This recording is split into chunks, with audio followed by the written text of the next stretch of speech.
అండి అందరికీ నమస్కారం. Welcome to my channel. ఈ వీడియోలో ఏపీ ఉద్యోగులకు, పెన్షనర్లకు దీపావళి కానుక 12వ పీఆర్సీపై తాజా సమాచారం అయితే అందింది.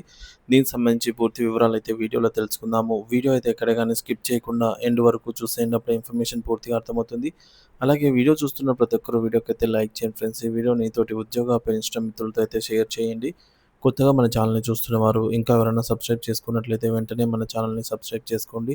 సో, దీని ద్వారా నేను చేసే లేటెస్ట్ వీడియోస్ అన్నీ మీ వరకు రీచ్ అవుతాయి. ఇక ఆలస్యం చేయకుండా వివరాల్లోకైతే వెళ్ళిపోదాము. ఫ్రెండ్స్, ఇక విషయానికొచ్చినట్లయితే కూటమి ప్రభుత్వం అధికారంలోకి వచ్చిన తర్వాత అభివృద్ధి, సంక్షేమంతో పాటు అనేక రంగాలు మరియు వ్యవస్థలు మెరుగుపడ్డాయి. గత సంవత్సర కాలంగా వివిధ వ్యవస్థలు ఎలా ఇబ్బంది పడ్డాయో మనం చూస్తూనే ఉన్నాము. అయితే అన్నిటికంటే ప్రధానంగా మోసగించబడినటువంటి వ్యవస్థ ఉద్యోగుల వ్యవస్థ అని అయితే చెప్పొచ్చు.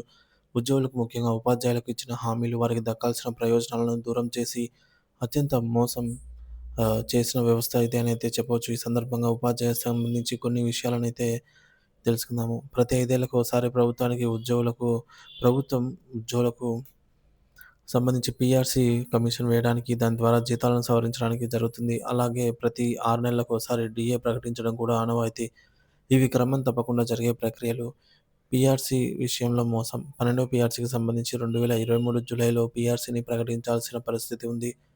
అప్పటి జగన్మోహన్ రెడ్డి ప్రభుత్వం 2023లో దానికి సంబంధించి ఒక కమిటీని వేయాలని నిర్ణయించింది. 2023 జూలై 12న జీవోను కూడా విడుదల చేసింది.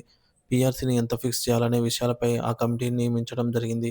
అయితే ఈ లోపల ఎన్నికలు రావటము, కొత్త కూటమి ప్రభుత్వం అధికారంలోకి వచ్చిన తర్వాత ఆ కమిషన్‌ను బలవంతంగా రాజీనామా చేయించారు. నేటికి 2 సంవత్సరాలు, 2 నెలలు గడిచినా కూడా పీఆర్సీని ప్రకటించలేదు. పీఆర్సీని ప్రకటించాలంటే ముందుగా ఒక కమిటీ వేసి, ఆ కమిటీ నిర్ణయం ప్రకారం చేయాల్సి ఉంటుంది. కానీ నేటికి కమిటీని కూడా ప్రకటించిన పరిస్థితి లేదు. గతంలో పీఆర్సీ గడువు ముగిసిన తర్వాత కొత్త పీఆర్సీని ప్రకటించే లోపల మధ్యంతర భృతి ప్రకటించే పరిస్థితి ఉండేది. అది కనీసం ఒక సంవత్సరం లోపల ఐఆర్ ఖచ్చితంగా ప్రకటించేవారు. కానీ నేటికి 2 సంవత్సరాలు, 2 నెలలు గడిచినా కూడా పీఆర్సీ లేదు. పీఆర్సీపై కమిటీ వేయలేదు. కనీసం ఐఆర్ కూడా ప్రకటించలేదు. రాష్ట్ర చరిత్రలో ఎప్పుడూ ఇలాంటి పరిస్థితి అయితే రాలేదు. మరి డీఏ బకాయిల విషయానికొస్తే, డీఏల సంగతి చూస్తే నేటికి 4 డీఏలు పెండింగ్‌లో ఉన్నాయి. జగన్మోహన్ రెడ్డి ప్రభుత్వం తన పదవీ కాలంలో ఇవ్వాల్సిన డీఏలన్నిటిని పూర్తి చేసింది.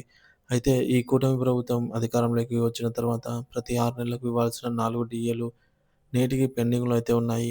మన రాష్ట్రంలో గాని, మన వేరే రాష్ట్రంలోనైనా 4 డీఏలు పెండింగ్‌లో ఉన్న పరిస్థితి గతంలో ఎప్పుడు లేదన్నారు. ఇక 4 డీఏలు పెండింగ్‌లో పెట్టిన ఘనత కేవలం చంద్రబాబు నాయుడు గారికే ఉందని అన్నారు. ఇక అరియర్స్ గురించి చూస్తే పాత బకాయిల గురించి కూడా కూటమి ప్రభుత్వం హామీ ఇచ్చింది. కోవిడ్ సంక్షోభం లాంటి పరిస్థితుల్లో 66,000 కోట్ల నష్టాలొచ్చినా గత ప్రభుత్వం ఉద్యోగులకు ఇవ్వాల్సినవన్నీ కూడా సక్రమంగా ఇచ్చింది. అయితే కొన్ని బకాయిలు మిగిలి ఉండగా కొత్త ప్రభుత్వం రాగానే వాటిని వెంటనే చెల్లిస్తామని చంద్రబాబు నాయుడు గారు ఎన్నికల ముందే చెప్పారని, వీరు విడుదల చేసిన శ్వేతపత్రం ప్రకారంగా 21,980 కోట్ల రూపాయల బకాయిలున్నాయని వారే చెప్పారన్నారు. ఆ బకాయిలను మీరు విడుదల చేస్తారని ఉద్యోగులంతా ఆశిస్తే నేటికి 30,000 కోట్ల రూపాయలకు పెరిగిందని, అంటే పీఆర్సీ లేదు, కనీసం ఐఆర్ కూడా లేదు, డీఏలు ఇవ్వని పరిస్థితి. ఇవన్నీ కాకపోగా పాత ప్రభుత్వం నుండి మిగిలిన బకాయిల కంటే సుమారుగా 9,000 కోట్ల రూపాయలు అదనంగా బకాయిలైతే ఏర్పడిన పరిస్థితి ఉందనైతే ఈ మేరకు మాజీ వైసీపీ ఆహ్, నేతలైతే తెలియజేయడం జరిగింది.